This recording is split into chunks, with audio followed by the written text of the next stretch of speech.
Welcome to the Miami Dolphins regular season finale, a 4:15 p.m. game against the New York Jets. Don't even know what New York is playing for outside of draft positioning because it's a season that was absolutely flushed early in the year for the Jets. But the Dolphins are still playing for their playoff hopes, playoff life. If they manage to pull off a victory against the Jets and the Kansas City Chiefs, which are going to be benching a lot of their starters, managed to pull off a victory against the Denver Broncos, the Dolphins will be in the playoffs. But the question that we've got is who will be their starting quarterback? Now, Isaiah Smalls is joining us, and we know that quarterback is not going to be Tua Tagovailoa on Sunday. Isaiah, what was the latest from Mike McDaniel today? Yeah, I'm literally sitting just feet from where McDaniel gives his, weekly press conferences. And it's unlikely. Those are the words he used regarding Tua's status. It's unlikely that the franchise quarterback plays in the season finale, which means it's Snoop time. Tyler Snoop Huntley, from the Baltimore Ravens practice squad that they signed earlier in the year. He's going to be the guy, on Sunday, coming after a great game against the Browns. Like, I don't think we've given him enough praise for that. Only 4 incompletions. Ran a touchdown, threw a touchdown, 225 yards. Like, phenomenal game from him last week. Let's see if it travels to New York. I'm not giving him a phenomenal game. There were a lot of times and instances he took 4 sacks. There are a lot of times he had the opportunity to step up in the pocket and scramble when the pocket was collapsing. Now, not all of that is his fault because that offensive line has been a disaster. And more than likely, it's going to continue to get worse. It's getting worse. It's going to continue to get worse. We've got Terron Armstead, which is a game-time decision. We know Terron doesn't necessarily practice. He doesn't need to practice. However, he's going to give it a go. I don't know if Terron is going to be playing his final game for the Miami Dolphins or in the NFL on Sunday, or if we've seen his final game last week. That's a big mystery right there. I'm going to guess that Terron is probably not going to want to call it a career on this note. So maybe he tries to give it one more go. I don't see the downside towards that, especially when this offensive line needs them, considering they lost Kendall Lamb to the back injury that he's been playing through. Obviously, it regressed and got to the point where he cannot play. Kendall came into this year thinking that this was going to be the final season for him. I don't know if that's going to change his opinion. He said his opinion was changing earlier in the season, and that was when he was healthy. Now with the back injury, I don't know what's in store for him. Question for you. Who starts at right tackle? Jackson Carman. Woo, that's a sexy name, right? What? I don't know about all that. I mean, it's the name that, look, like, it's unfortunate, but that's just what we have right now. I mean, look, like, you have options. You have options. You could. Oh, you tell me. Okay. You tell me that. You have options. Tell me the options. Go ahead. Okay. If you wanted to do this, if Terron Armstead was playing, you could play Patrick Paul out there at right tackle. He has filled in at right tackle. He has worked at right tackle. Now, obviously, you need him to practice at left tackle because Terron's not going to practice all week. Okay, let's put a pin in that. All right. Okay. Then you could go on the right side. Isaiah Wynn is already better than Liam Eichenberg at right guard. Mm-hmm. Liam Eichenberg was once upon a time a right tackle and a left tackle and a center and a right guard and a left guard. He's had every opportunity to prove that he's an NFL starter. He's clearly not. But can he be a platoon backup at right tackle and at right guard? Now, if it were me, I'm just telling you what I would do. Mm-hmm. And I'm not necessarily certain where Isaiah Wynn is. I mean, where Liam Eichenberg is in the shoulder injury that he's been playing through. But I would try him out there at right tackle. I mean, look. This is a decision that, like, I think, or not a decision. It's an option that was floated out by the media yesterday. Frank Smith responded to it. He said basically, essentially, everything's on the table, and that's what it is, right? I think everything is on the table. I think we talked to Jackson Carman a little bit yesterday. Obviously, he got his first start as a Dolphin against that crazy pass rush on the Texans. Baptism by fire. Yes. And so one of the questions I asked him was just like, what did you learn from that experience that will help you against the Hassan Reddicks of the world right on Sunday, right? And I'm not gonna lie to you, his answer wasn't memorable at all because I can't remember it at all. But I mean, that's gonna be the guy, obviously. His answer was, "Don't get your face beat in." That was his answer, really. Like, because I am, I have been, for those who know me and know my work for years, Isaiah, before you were probably in high school when I was obsessed and aggravated about the offensive line and how bad this was. Mm-hmm. This might be the worst year that I've seen in a very, very long time. Mm-hmm. And there is no excuse to it because you've got veterans, you've got depth, you've got backups, some free agent additions panned out. But the decision that you went with, using these guards as the starters and not having certainty that any of them were NFL caliber starters, that's an indictment. That's an indictment on your organization. I think that's problem number one within this organization. But Liam Eichenberg, we have gone to great lengths to prove that Liam Eichenberg was not a bad draft pick and not a bad investment of a second and a third round pick.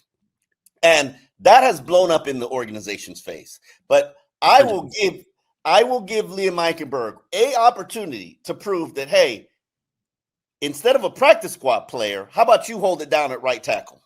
And like, look, just because I didn't throw that option out doesn't mean I don't agree with that. That honestly would be what I would do if I was Frank Smith, because we've seen Jackson Cartman. It was not great. Let's make no bones about it. It was not great. Maybe it was some nerves. Maybe you can put out a bunch of things, try to make excuses for it. But the bottom line was it wasn't great, right? And so I think just as a coach in the professional football league, if you know what you have there, wouldn't you want to try something else, right? And so I'm even though I threw out, I'm not saying that it's going to work. I'm in total agreement with you. I just think that like it's just smart because you know what you have, right? Like the product is a known, right? And I'm not saying the unknown is better, but I'm just saying it's worth a try at this point. Honestly, because like, look, man, you really don't got to have anything to lose. Of course, you're playing for a playoff spot, and I think you want to end the season on a high note. But I think also you want to know what you have in Liam Eichenberg, because I'm pretty sure this is. Well, you know what you have. Hold on, player. Player. You know what you have. You know what you have. That's true. That's true. It is not. We have seen how many games has Eichenberg started. I think he's like that's true. We have seen he's not an NFL starter. Like, okay, so maybe not to see what you have, but one last effort, like to prove that we should bring you back. To prove that you deserve to be, in the building. I don't want to say on the roster, on the active roster, to be in the building come July, August. I think that this is the opportunity to try that. And mind you, Michael Dieter is a starter for the Washington Commanders now. Michael Dieter was the Liam Eichenberg before Liam Eichenberg. So you never know. You never know what a guy's going to do, how he's going to pan out, what he's going to become. Adversity hits. Michael Dieter, Dolphins moved on for him like 3 years ago, and now he's a starter for the Washington Commanders, a playoff caliber team. Props to him. Now, Liam Eichenberg, though, we done seen 50 games. We have seen 50 games. There might be maybe one hand how many games he's played well. So, yeah, that's crazy. That's crazy. Am I telling a lie? 10%, less than 10% of the games he's been in, he's played well. There's at least one game this year that he's played well. I can't remember. I'd have to look at his look at the schedule. It was during that stretch, probably I think New England. It was during that stretch where they were running for 150 pop. Yeah, and and I got to say this in Liam Eichenberg's defense, since this is a attack Liam Eichenberg show here.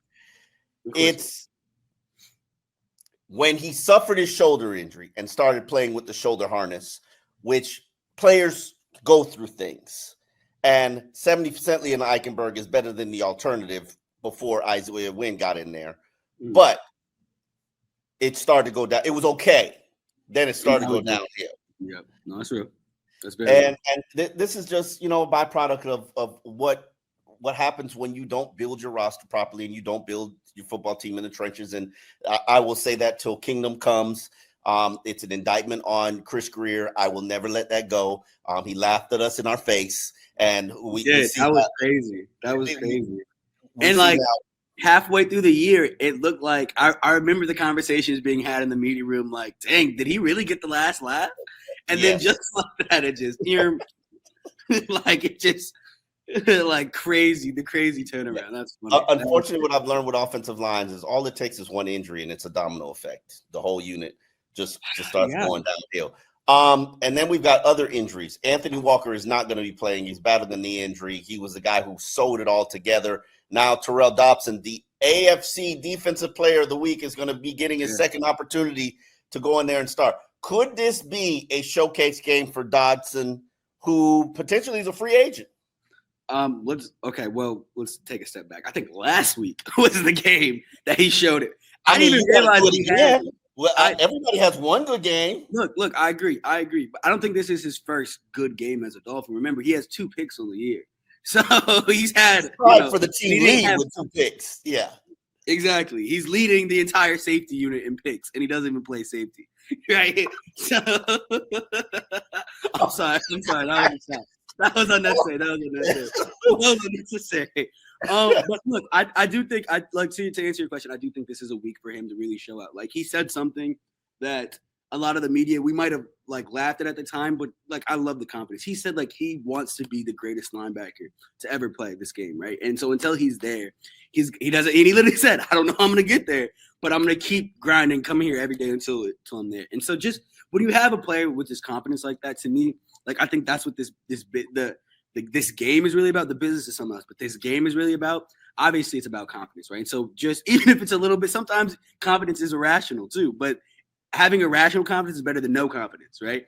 And so just to hear him say that, and then just with, what he's been through this year, getting released by a team, despite being the leading tackler, getting picked up here, and then just really got 100 tackles playing for 2 teams, right? And so that's impressive.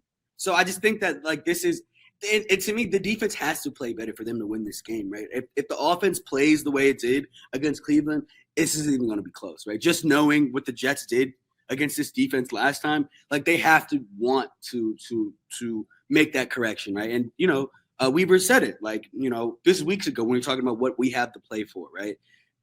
They hung up 400 yards on us, so we have to go out there and correct, and they do. That was the best Aaron Rodgers looked all season. I was telling my friends, we were like, well, all you gotta do is beat the Jets again. Oh, y'all are good. I'm like, slow your roll. Aaron Rodgers, Devontae Adams, and Garrett Wilson and company, they looked phenomenal against the Dolphins. Like if they were playing that level of ball all year, they would not be 3 and whatever. And the Dolphins won't have Kendall Fuller. They've got Storm Duck, who's going to be out there. Rookie Storm Duck versus Devontae Adams and Garrett Wilson. That's a hard day at the office, man. You got to strap on your big boy pants for that one, man. I'm gonna actually go talk to him about that today because I do not envy that man right now. Hey, you might have to pull in some Ethan Bonner on that. You might need some help, some reinforcements. I wanted to talk a little bit about Calais Campbell. Obviously, he's a prisoner of the moment, stuck here because the Dolphins are still in the playoff hunt. Calais basically said today that this could possibly be his final game. He has to approach it as such. I don't believe that. No. Not for a second. I think Calais loves the game too much. He's in great shape. He'll probably, at the last minute, skip all the training camp and just sign with a team, whoever he's cherry picking to go, win a championship with. How do you think this ends for him? This game or just in general? Are you asking me, do I think that the Dolphins are making the playoffs? Is that the question you're asking me? I don't know. How does this end? I don't think that he retires at the end of this season. Like I'm agreement with you on that one. He's still playing at a high level. When they did the team voting, there was a side of me. It was down to 2 players for me. It was Zach Sealer and it was Calais Campbell. Because for me, it's about Jalen Ramsey. No Jalen Ramsey. See, that's the disrespect Jalen be talking about. No. First of all, Jalen Ramsey is elite. Like that's just. I'm just talking about from a numbers perspective. Like it just doesn't. Granted, that's because people don't throw to him. We saw what happens when people throw to him last week. 4th down, goal line opportunity. Gets it out of here. Might have been a little bit of a PI on Jordan Poyer, but we don't. No, that would be hit the player's head. Oh yeah, defenseless receiver. Yeah. So and to me, it's not about like because he's not playing the majority of the downs, right? But it's just the effectiveness and then the best ability is availability, right? Like if he's been here all game, he hasn't missed a snap when he's been able to, right? It's he's battled a knee injury, I believe. I didn't see, and that's the thing. Like this man is incredible. Like when you talk about, and obviously there's been injuries, people have been banged up this year, but like I need everybody to get on the Calais Campbell workout plan because that man is like, what? How is he still 38 years old? He's built like that. He is one of those rare LeBron James-esque. I remember meeting him as a high school junior the year Miami was going to the Fiesta Bowl to lose to Ohio State on that controversial call. Sorry, I'm going. Weaknesses. Sorry, you wasn't even old enough to experience that. I remember watching that game. And Calais, you could just tell he wasn't even in the pros, but he already had a pro body, and I was just like, "Whoa, you're gonna be." Because I don't care about high school recruits coming to a campus, but I saw him and I was just like, "Okay, I need to know who that is," because I'm like, "Is this an NFL player come back?" And he's like, "No, I'm a high school junior. I'm coming here to play basketball and football." I was like, "Nah, you ain't playing no basketball. They're not gonna let you." And this is the conversation I had with him. Like, they're not gonna let you play basketball. I'm sorry, don't let them lie to you. He didn't play basketball, did he? They didn't let him. No, they didn't. He realized that he'd have to lose weight to then regain weight, and didn't want to go through that. And I think it's panned out all right for him. Just a little bit. Clay has made over $100 million in his career. He's good. He's all right. I'm curious to see. He's got an incentive in his contract. He gets $300,000 if he gets to 5 sacks. Yes. He's 1 sack shy. If the Indianapolis Colts had stopped throwing the ball away, Browns. Intentional grounding, he might have had his money. Of course he would have. But he still got efforts to make. We did name Zach Sealer the defensive player of the year, and I did give Zach Sealer my vote, the MVP of the Dolphins. I did give Zach Sealer my vote, but the only other contenders that I could have considered and did consider were, just like you said, Calais Campbell. I think the leadership Calais brought was unmatched. I've never seen that here since Chad Pennington. And then Jonnu Smith. Jonnu Smith. Could potentially, him and Tyreek are tied for the team lead in receptions right now at 79. Yeah. Could a tight end lead this team in receptions by the end of the game against the Jets? I don't think so. Only because just from if we're using last week's game as any indication, like Snoop was looking for Tyreek more than he ever was in previous weeks, right? And I think that's good for the offense, right? And not to say, Jonnu had a cool game, but nothing amazing like he had been in previous weeks. He did catch a touchdown pass. It's funny because like they have these like little like it's the same thing that happened with Tyreek a couple weeks ago, like against the Niners, like 3 for 20-some yards, and you catch a touchdown pass, and everyone's like, "Oh my God, the drops!" Which, granted, yes, the drops are a big deal, and they weren't a big deal concerning Johnny. But it's just funny, these little stat lines that are just like, no, not a good game, but it's they played well, right? And so to that point, I just don't think so. He was going to be number 2 though, definitely number 2. He might even lead them in touchdowns because I think he has more touchdowns. I think Devon is right behind them, so we could be looking at a touchdown game, especially if Williams doesn't play. Yeah. Another thing, Jalen Waddle is questionable, a possibility coming back from that knee injury. He hasn't had a good season, even though he's coming off that contract extension. Do you think that he plays? Do you think that he pushes through? Yeah, I think he does. I think he wants to. I mean, yesterday, just watching him play, I was a little bit concerned at first. He had like a little bit of a limp, but then when he was going full speed, running routes, breaking, cutting, I was like, oh, okay, never mind. He looked good. So I'd be kind of surprised if he doesn't play. Again, with just all the injuries, I think, I'd be interested. Honestly, it's gonna tell, and I don't like to do this with players and like be like, oh, this you fighting through your injury is gonna tell me a lot about who you are as a man. Like, nah. But I'm just interested to see like what he does, right? Because if I'm not gonna question his toughness, right? Like if he's available, he's going to play. But I will say that because of the season that he's had, I want him to go out there and finish it strong, right? That's just on a high note. Yeah. And so because 1,000 yards is out of the question. Like you started the season, you started your career, 300 yard season. That's coming to an end this year, right? But how do you play in that last game to me is very indicative about how you think your season has gone, right? That's where I'm at with it. Obviously, it's going to be a tough game. The question I asked McDaniel today, right, was like, to me, like this is what football is about, right? Like it's your season's on the line versus a once elite but aging quarterback. 2-6 to 6-2. You have a shot at the playoffs. Like to me, like this is like I asked him, did he have a chance? A quarterback and an injury depleted offensive line. I agree. But like, who isn't banged up? It's December, right? So everybody's banged up a little bit, right? And obviously, this could be potentially, Aaron Rodgers' last game. Who knows? It might be. It might not be. It certainly is last game. He might be headed to Vegas, Playboy. Like, listen. It might exactly. So we don't. I say all that to say, like, there's a lot of unknown and uncertainty surrounding this game. That to me just makes it super intriguing, right?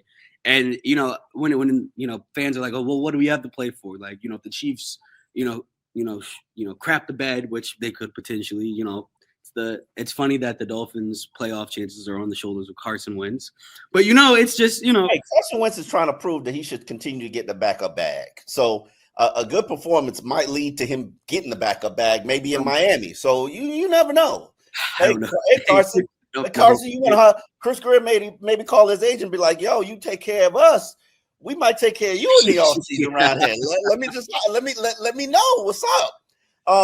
But I do want to ask you this question because I have thought about this. Right now, I believe the Dolphins are positioned to pick 15th. They're in like a three-way tie with Atlanta and some other non-playoff fringe teams. Mm. They've got all these injuries, playing without Tua. What would the downside of just tanking this and getting 2 spots higher be? Pride, man. I think there's whether or not they're gonna say this. One, pride. Two, like, again, like Chris Greer can make the argument, right? That like if they finish above 500, right, it's really, you can really say, look, like 5 years, we were a Tua injury away from, even if they don't make the playoffs and they still finish above 500, you can make the argument that we were a Tua injury away from making some noise, really. And so I think it's about pride. It's about wanting to finish the season on a high note. No one wants to go out. Because that, as McDaniel said, like that loss, that taste in your mouth is going to stick with you for a whole season. That is true. It's going to sit with you for a whole off season. If you lose, you're making a great point. If you lose to the Jets, a Jets team that's clearly trying to tank, now maybe you could prevent them from getting a quarterback by losing to them. Not to say that you should be scared of Cam Ward or Sanders, but. If you have that loss and you don't produce a winning record, everything that you said about yourself, even despite the 6-2 respond to the 2-6 start, is fake. It is. It's and I don't know how to view or what to view this team from a talent standpoint, because I know there are holes all over this roster. The roster needs to be rebuilt. The books financially are a hot mess, but they're always going to be a hot mess. You got more free agents than you actually have people under contract next offseason. You got players that you got to shake down and restructure. Bradley Chubb and Terron Armstead, you don't even know if you're going to be able to get that done. And then you got Tua with this hip injury, which, is just lingering there. And you clearly don't really have a backup for Tua right now. Maybe Snoop Huntley changes your mind with a dynamic performance, and that should be a great motivator for him for this game. I mean, you want the bag from the hometown team. This is your opportunity. You want to secure your NFL future. This is your time. So we shall see. That there are great reasons to be playing and motivated for this game. And while I think everybody is safe in terms of Mike McDaniel and Chris Greer, and maybe, they make some changes from a staff standpoint here and there. Overall, we look at the season as a W, as a loss. Yeah. And the question is, can you rebuild and make it better? And, we shall see. But how do you see this? Go ahead. I just had one quick question for you because we're about to wrap up. Do you think Weaver is here next year? I think African Americans have to do the extra. He's not a quarterback whisperer. He doesn't magically make offenses better. And defensive coordinators already have it stacked against them. Mm-hmm. And even though I think he's ready to become a head coach, and I think he's an alpha male, and I think that's an important element that's needed to become a head coach. A great leader of men, for sure. Leader of men. I just think it's going to be hard he's going to get some interviews, and somebody's going to have to fall in love with him. And I honestly don't believe that there are going to be that many openings here. Mm-hmm. I don't think that there are going to be a tremendous amount of openings in this hiring cycle. Now I could be wrong. I mean, Jacksonville could whack. Jaguars, I think, are going to get rid of Peterson. Jets, Bears. Jets and Bears. See, that's not a lot of jobs. If there's 4 jobs, that's a lot. I don't think the Raiders are going to make a shakeup. Now, I could be absolutely wrong because you never know with Tom Brady out there. But even if the Raiders make a shakeup, the teams always go the opposite of what they were. And Pierce was a defensive coach, so now could Weaver be a good candidate in Jacksonville? Maybe he could. I don't think he's meant for the Jets situation because I really do believe that they need an established coach, and they need now Chicago. I wouldn't even take that job. Would not take that job. Really, that to me is a very appealing job, honestly. Because I think the bar is a lot lower than people think it is. The bar was very high coming into the season, and then it fell to the floor really quick. And then so I think even just moderate success, you're beloved. What is the stat? There hasn't been a Bears quarterback to throw for 4,000 yards in a season. I'm sure if Caleb Williams hits that, it's oh my God. But Caleb Williams ain't the dude people think he is, and for sure. I'm not. That's not for me. That's just not for me. I know we're getting off topic. Go ahead. No, it's just not for me. It's just not for me. I would not want that job. The situation with the GM, it's not a good look. Yeah. I think that's an organization that's pretty much a hot mess. Yeah. But not like the Dolphins are a clean mess either. So hey, let me stay in my lane. On this game, what are your predictions? How do you see this playing out? This is gonna be tough, man. I want to say I'm gonna go 16. Oh no, they put up a lot of points last time. I'm gonna go 20 to 16 Dolphins. Okay. Yeah. I am probably about 24 to 21 Dolphins. I think there's a lot of players who are playing for the right reasons, and I think I've seen teams quit. Jets have quit. I'm not even sure a lot of their players are going to be out there on the field. So it's going to be interesting to see how that plays out. But on that note, we will be back Monday on Dolphins In Depth to wrap up the season and the regular season. Maybe we continue to play one more game. Head up to Buffalo to do business with Josh Allen. Who knows, man? Go Carson Wentz, man. Yeah, go Carson Wentz. I'm telling you, Greer, call him. Let me get that bag. Let me get us in. We get you that bag. All right. It's a pleasure, and we will see you next week.